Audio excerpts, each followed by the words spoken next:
Good morning, everybody. In last lecture, we studied about the type of restriction enzyme, in which we studied type first, type second, and type third. But type second is most commonly used in the genetic engineering because it cut from the same side from which it's recognized, while type first and type third cut from the different side where they recognize. Today we will discuss about the restriction modification system. यह restriction modification system क्या होता है? जब मैंने आपको enzyme इसमें bacteria की बात की थी जेनेटिक इंजीनियरिंग में कि बैक्टीरिया में रेस्ट्रिक्शन एंडोन्यूक्लिएज एंजाइम की खोज हुई थी। तो रेस्ट्रिक्शन एंडोन्यूक्लिएज हैं वो बैक्टीरिया में पाए जाते हैं, लेकिन बैक्टीरिया के डीएनए को क्यों नहीं कट करते हैं, जबकि जो फेज डीएनए है बैक्टीरियोफेज डीएनए जैसे ही उसको इन्फेक्ट करेगा तो उसको डीएनए को ये बैक्टीरियल सेल में आते ही डिग्रेड कर देंगे।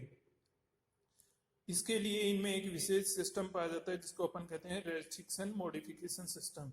इसमें क्या होता है कि इसमें जो बैक्टीरिया में रेस्ट्रिक्शन एंजाइम्स पाए जाते हैं वो अपने बैक्टीरिया के डीएनए को इसलिए नहीं डिग्रेड करते हैं क्योंकि बैक्टीरिया में इसके लिए कुछ एंजाइम्स पाए जाते हैं जो न्यूक्लियोटाइड्स को क्या कर देते हैं, मिथाइलेट कर देते हैं, मिथाइलेशन कर देते हैं न्यूक्लियोटाइड्स पे, जिससे इस मिथाइलेशन को ये रेस्ट्रिक्शन एंजाइम पहचान लेते हैं और पहचानने की वजह से ये अपने ओवन बैक्टीरियल डीएनए को रेस्ट्रिक्ट नहीं करते, मतलब उसको काटते नहीं हैं। जबकि जब बैक्टीरियोफेज बैक्टीरिया की डीएनए को इन्फेक्ट करता है तो उसमें इस प्रकार का कोई मिथाइलेशन नहीं पाया जाता है जिससे ये पहचान लेगा कि यह बैक्टीरियल डीएनए नहीं है और उसको तुरंत क्या कर देता है, कट कर देता है। तो it is the specific activity of restriction enzymes found in bacteria in which some enzymes methylate nucleotides of bacterial DNA and protects it from recognized by restriction endonuclease so they could not cleave the bacterial DNA while due to the absence of methylation on bacteriophage DNA they cut to the bacteriophage DNA. Now we discuss about the more enzyme which are known as the end modification enzymes. These enzymes modify to the ends of DNA molecules. ये क्या करते हैं कि जो DNA का 5 prime या 3 prime and होता है वहां से या तो उसके ऊपर से हाइड्रोक्सिल ग्रुप को रिमूव कर देते हैं या हाइड्रोक्सिल ग्रुप ऐड कर देते हैं, या फिर कुछ ऐसे एंजाइम होते हैं जो उस पे फास्फेट ग्रुप को रिमूव कर देते हैं या फास्फेट ग्रुप को 5 प्राइम पे ऐड करते हैं। ये एंड मॉडिफिकेशन एंजाइम्स हैं वो निम्न प्रकार के होते हैं, जिनमें से फर्स्ट है एल्केलाइन फास्फेटेज। जैसे ही नाम से पता चल रहा है फास्फेटेज मीन्स ये है क्या कर रहा है, फास्फेट ग्रुप को रिमूव कर रहा है। अब फास्फेट ग्रुप को रिमूव कहाँ से करेगा? These enzymes remove the phosphate group from the 5 prime end of the DNA molecules so they cannot ligate themselves to each other. We know that two strands of DNA molecules are complementary to each other. So at the one end is 3 prime OH and another end is 5 prime end. So when both strands are come to each other, they ligate to each other and form phosphodiester bond. So to prevent the formation of phosphodiester bond, alkaline phosphatase remove the phosphate group from the 5 prime end. यहाँ पे आप देखिए जैसे ये आपका 5 prime and है और ये क्या है आपका 3 प्राइम एंड है। 3 प्राइम एंड पे हाइड्रोक्सिल ग्रुप है और 5 प्राइम एंड पे फास्फेट ग्रुप है। जैसे ही अपन एल्केलाइन फास्फेटेज एंजाइम से इसको ट्रीट करेंगे तो ये आपके 5 प्राइम एंड से क्या करेगा, फास्फेट ग्रुप को रिमूव कर देगा और यहाँ पे क्या आ जाएगा, हाइड्रोक्सिल ग्रुप, जिससे अब ये दोनों स्ट्रैंड, दोनों ये वाला और ये वाला एंड, ये दोनों आपस में क्या नहीं होंगे, फास्फोडाइस्टर बॉन्ड नहीं बना पाएंगे। तो जो फास्फेटेज एल्केनाइन फास्फेटेज एंजाइम है वो आपका फास्फेट ग्रुप रिमूव करने का काम करता है। और यह किससे सबसे पहले एक्सट्रैक्ट किया गया था? From the bacterium E coli और from the calf intestine. Now second one is the end modification enzyme is T4 polynucleotide kinase। T4 का मतलब है यहाँ पे यह T4 बैक्टीरियोफेज से क्या किया गया था? एक्सट्रैक्ट किया था, इसलिए इसको नाम दिया गया है T4 polynucleotide kinase। काइनेज का मतलब होता है फास्फेट ग्रुप का ऐड करना, फास्फेट ग्रुप का ऐड करना। तो this enzyme performs the reverse reaction to the alkaline phosphatase. जो एल्केलाइन फास्फेटेज एंजाइम है वो 5 प्राइम से क्या कर रहा था? फास्फेट ग्रुप को रिमूव कर रहा था, जबकि ये क्या कर रहा है? यह ऐड कर रहा है फास्फेट ग्रुप को। कौन से एंड पे? 5 प्राइम एंड पे। It is used for the labelling of DNA molecule ends. This enzyme extracted or obtained from the bacterium E. coli or from the T4 bacteriophage. Most commonly, the polynucleotide kinase which is used in genetic engineering is utilized is T4 polynucleotide kinase, means it is extracted from T4 bacteriophage। ये आपका T4 क्या है? Bacteria, जैसे E1 bacteriophage और odd bacteriophage होते हैं ना, T1 T2 T3 T4, तो T2 T4 T6, तो ये कौन से बैक्टीरियोफेज से एक्सट्रैक्ट किया गया? T4। अब यहाँ देखिए, जैसे ये आपका 5 प्राइम एंड है और ये 3 प्राइम एंड है, इधर ये आपका 3 प्राइम एंड है और ये 5 प्राइम एंड है, तो यहाँ वाले ग्रुप में क्या प्रेजेंट है? 5 प्राइम पे हाइड्रोक्सिल ग्रुप प्रेजेंट है। जैसे ही अपन पॉलीन्यूक्लियोटाइड एंजाइम से इसको क्या करेंगे? ट्रीट करेंगे, तो ये क्या कर देगा? यहाँ से हाइड्रोक्सिल ग्रुप को रिमूव कर देगा और यहाँ पे क्या ऐड कर देगा? Phosphate group. क्या कर देगा? Phosphate group. Now the third end labelling enzyme is the terminal deoxynucleotide transferase. This is a template independent DNA polymerase. यह एक प्रकार का डीएनए पॉलीमरेज एंजाइम है, लेकिन क्या है? इसको किसी प्रकार के टेम्पलेट की रिक्वायरमेंट नहीं होती है। जैसे आपका डीएनए पॉलीमरेज है या आरएनए पॉलीमरेज है या आपका जो रिवर्स ट्रांसक्रिप्टेज एंजाइम है, इनको क्या किसकी रिक्वायर होती थी? टेम्पलेट की। जबकि जो टर्मिनल डीऑक्सीन्यूक्लियोटाइड ट्रांसफरेज एंजाइम है, इसको किसी प्रकार के टेम्पलेट मॉलिक्यूल की रिक्वायरमेंट नहीं होती है। It catalyses the addition of a series of nucleotide to the ends of double-stranded DNA molecule for the formation of cohesive ends by homopolymer tailing method। अब ये कौन से प्राइम पे एंड करेगा? जो आपके nucleotides 3 prime end of the DNA molecule. कौन से एंड पे एंड करेगा? 3 प्राइम एंड पे। जो आपका टर्मिनल डीऑक्सीन्यूक्लियोटाइड ट्रांसफरेज एंजाइम है वो 3 प्राइम एंड पे आपका न्यूक्लियोटाइड्स को एड करेगा। और डीएनए किस प्रकार का होगा? Double stranded DNA. तो इधर देखिए, अब ये होमोपॉलीमर टेलिंग है। होमोपॉलीमर टेलिंग, ये होमोपॉलीमर टेलिंग क्या होती है? A polymer in which all the subunits are same. For example, ये आपका डबल स्ट्रैंडेड डीएनए मॉलिक्यूल है, जिसमें एक आपका स्ट्रैंड है वो 5 प्राइम टू 3 प्राइम है और दूसरा 5 प्राइम टू 3 प्राइम है।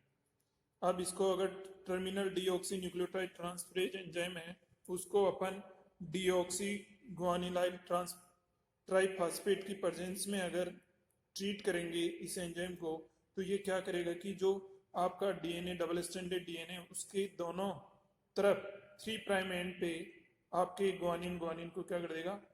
ऐड कर देगा। और ये सभी ग्वानिन की सब यूनिट्स क्या हैं? सेम है। मतलब ऐसे नहीं कि ग्वानिन के बीच में एडेनिन आ रहा है या एडेनिन थाइमिन आ रहा है या साइटोसिन, केवल एक ही प्रकार के न्यूक्लियोटाइड्स को ऐड कर रहा है। इसको कहते हैं होमोपॉलीमर टेलिंग। तो ये होमोपॉलीमर टेलिंग आपके दोनों 3 प्राइम पे ऐड कर दिया तो ये दोनों तरफ क्या जनरेट हो गए, ये आपका ब्लंट एंड था, मतलब एक सीध में था, जबकि यहाँ पे ऐसे आपका ये वाली कंडीशन बन गई, कोहेसिव एंड से डेवलप हो गई, जबकि यहाँ आपके ऐसी कंडीशन थी। समझ गए?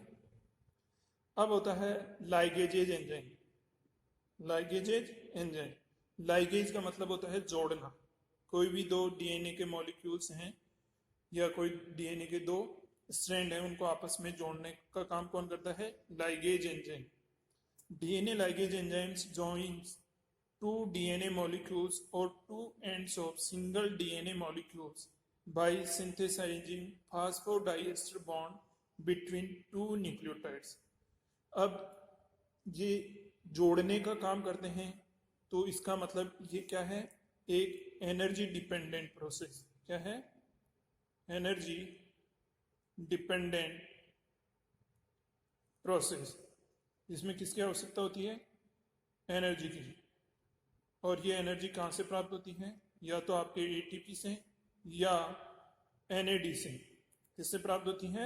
या तो एटीपी से या एनएडी से। अब जो आपका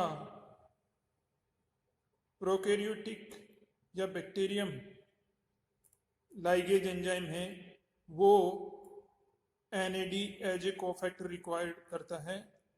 NAD as a energy molecule for the activity of ligase, while in eukaryotes DNA ligase requires ATP as a energy source।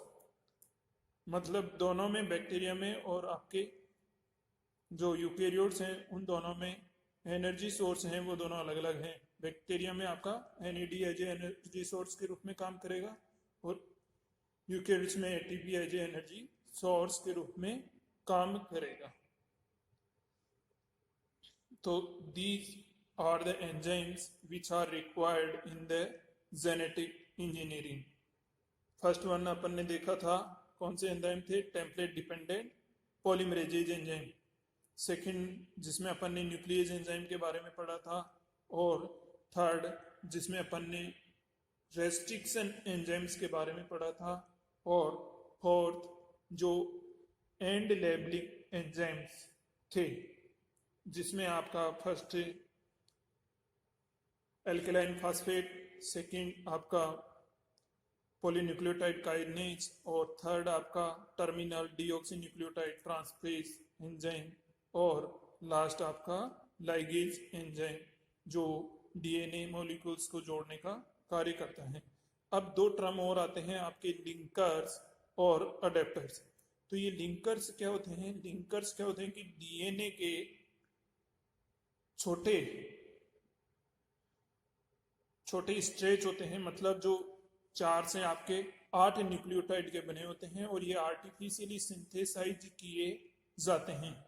ये इसलिए रिक्वायर होते हैं कि जब अपना जो डिजायर्ड डीएनए मॉलिक्यूल है या टारगेट डीएनए है, उसमें क्या होता है कि कभी कभी रेस्ट्रिक्शन एंजाइम की कटिंग साइट प्रेजेंट नहीं होती है, इसलिए अपन क्या करते हैं कि कुछ आर्टिफिशियली डीएनए के मॉलिक्यूल सिंथेसाइज करवा करके उसके टारगेट डीएनए के साथ में ऐड कर देते हैं, जिससे रेस्ट्रिक्शन एंजाइम उसको काट सकें और उसको अपना जो वेक्टर डीएनए है उसके साथ में ऐड कर सकें।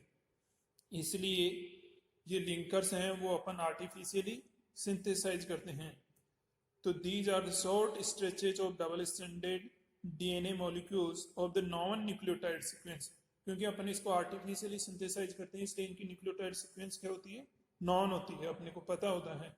And these have a recognition site for the restriction enzymes which are ligated to the blunt end of DNA by DNA ligase enzyme।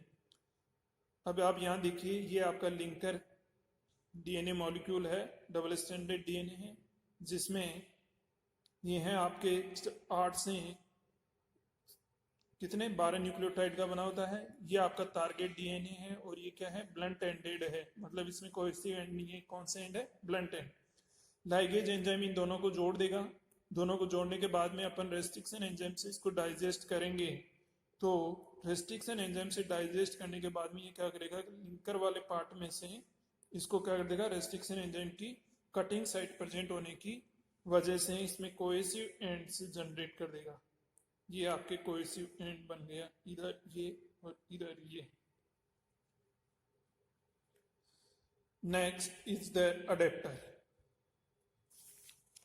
लेकिन अपन लिंकर को इसलिए यूज नहीं करते हैं क्योंकि कई बार क्या होता है कि जो लिंकर, जो रेस्ट्रिक्शन एंजाइम की कटिंग साइड्स हैं वो कभी कभी किसमें प्रेजेंट होती है, आपके टारगेट डीएनए में भी, जिससे वो क्या कर देगा कि आपका रेस्ट्रिक्शन एंजाइम है वो आपके टारगेट डीएनए में से भी कुछ वाले पार्ट को क्या कर देगा, कट कर देगा, जिससे अपना जो एम है जेनेटिक इंजीनियरिंग का वो क्या होगा, सक्सेसफुल नहीं होगा। इसके लिए अपन एक और जो लिंकर के जैसे ही एक डीएनए का मॉलिक्यूल है वो काम में लेते हैं और वो होते हैं अडेप्टर्स। क्या होते हैं, अडेप्टर्स। तो adapters are also double stranded DNA molecules which are artificially synthesized of non-nucleotide sequence but they have already cohesive ends।